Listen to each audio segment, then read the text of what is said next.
કે યુસીસીના માધ્યમથી આવનારા દિવસોમાં બધા જ સમાજોને ઇક્વલ રાઇટ્સ એટલે કે બધા જ સમાજની દીકરીઓને કોઈ બી પ્રકારની તરછોડાઈને એની પરિસ્થિતિ ના થાય તે માટે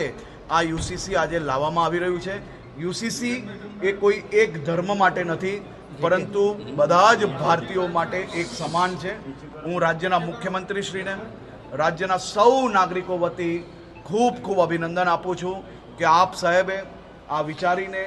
આદરણીય પ્રધાનમંત્રીશ્રીના જે વિચારો છે તેને ગુજરાતમાં, દેશમાં બીજા રાજ્ય તરીકે આપણે આજે યુસીસી લાવી રહ્યા છે. અને જરૂરથી બહુમતીથી, અને હું માનું છું ત્યાર સુધી રાજ્યની દીકરીઓ, રાજ્યની માતાઓ, રાજ્યની બહેનોની સુરક્ષાનો વિષય હોય, એમના હકનો વિષય હોય, ત્યારે બધા જ ચૂંટાયેલા પ્રતિનિધિઓ એમના વિસ્તારની બહેનો, માતાઓ અને દીકરીઓના હકમાં એક સમાન, એમના ન્યાયમાં સાથે અને ખૂબ ઐતિહાસિક રીતે આ બિલ આજે પ્રસ્તુત સાથે સાથે પાસ બી થાય તેવો મારો 100% વિશ્વાસ છે.